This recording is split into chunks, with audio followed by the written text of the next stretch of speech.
When should we begin talking to our kids about why God permits suffering? And if so, how should we do this? This is from Kathy.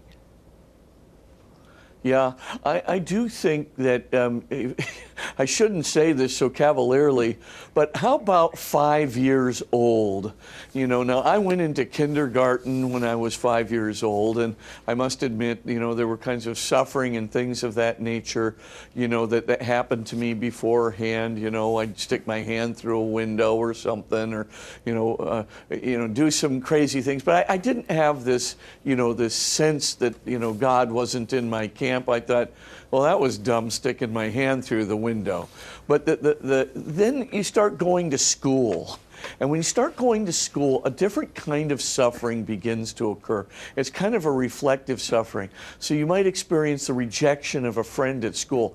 That's a deeper kind of thing which does cause a child to ask why. Not necessarily why about God, but why about the suffering. And then, of course, other kinds of things happen that are generally on the par with fairness or injustice. Something happens where a kid suddenly begins to say, life is not fair. And it's that question. It's not so much, I did something dumb, I slipped and I skinned my knee. That doesn't cause the reflection. But when they start thinking, hey, this isn't fair, that person's not fair, that person's cruel, then the question starts coming out, why? Why? And once that question starts coming out, it's why did God let this happen to me? Sometimes kids who are adopted, they need to be told a little earlier, because if you tell them they're adopted, sometimes there's the feeling of rejection, then the why did God allow this, and so forth. The main thing, first of all, is I would say early in life is not too bad. So if you do it a little earlier in life, that's going to be just perfect. But the main thing to remember is that when you're talking about it, you have to keep putting it in a twofold context. The first thing is that God's whole perspective for you is to bring you to salvation. That's the most important thing.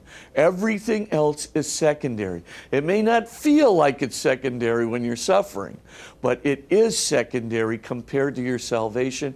And you have to learn this discipline of how can this help me get to heaven?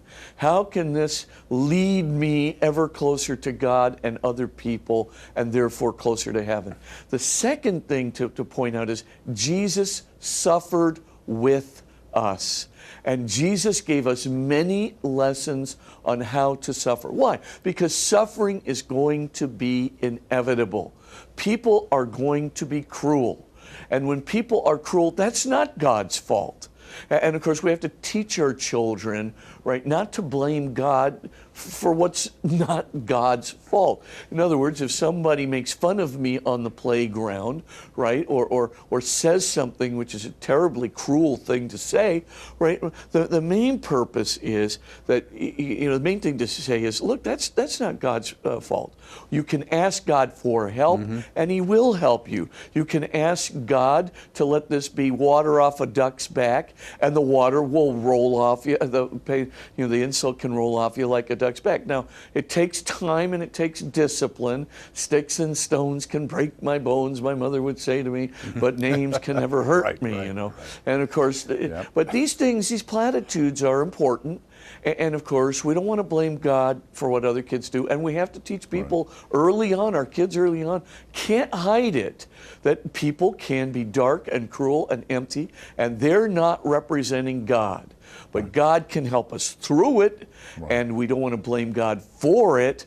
But the main thing is, yes, this happens, and we have to just deal with it in a disciplined way, but also, with the help of God.